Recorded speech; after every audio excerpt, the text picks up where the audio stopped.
Tonight, protecting your children from unsafe situations. With so many kids starting a new school or a daycare, experts say now is the right time for parents to talk with them about their bodies, setting boundaries. Joining me now is Dr. Erica Lee, a psychologist at Boston Children's Hospital. Great to see you as always, Doctor. As you know, there's a lot of trust involved when someone else is taking care of your child. What are the signs that something may be off or your child is in danger?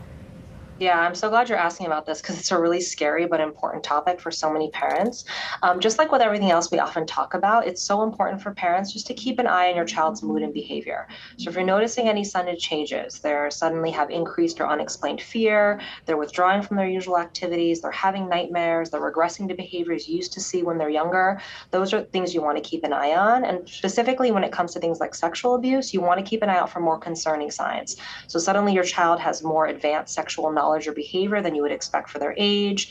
They're experiencing bruising or bleeding or pain. And of course, any risky behaviors. They're running away, they're using substances, they're thinking about or attempting suicide. What are your tips for talking to children about body safety, doctor? Yeah, so what really fundamentally is parents want to create an environment where their child feels comfortable coming to them about anything that's going on that's scary for them. Some specific tips for parents are it helps to use the proper names for our body parts so that kids, when they come and they tell you something is wrong, you know exactly what they're referring to. You want to teach them safe boundaries, such as things like the parts of your body that a bathing suit covers are private. You have the right to say no to anyone who wants to touch you or look at those parts, and you should not touch anyone else in those areas. And that you should always talk to a trusted adult if you feel uncomfortable or unsafe. It also really helps to teach kids the difference between healthy and unhealthy secrets. So it's okay to keep a secret that we know is going to be temporary and make people happy, like we're throwing a surprise birthday party.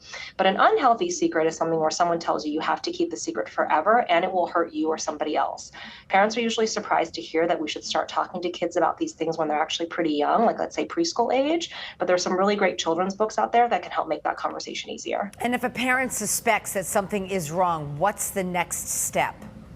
Yeah, so do your best to stay calm, which I know is very scary and hard for most parents.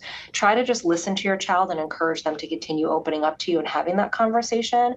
And most importantly, parents, you want to believe your child until there's evidence to suggest otherwise. Then you can think together as caregivers, which trusted individuals should we contact? Should it be the pediatrician? Should it be the school? Should it be law enforcement? Should it be all three?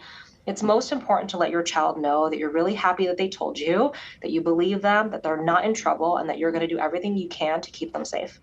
Dr. Lee, thank you so much. Important information. We appreciate you.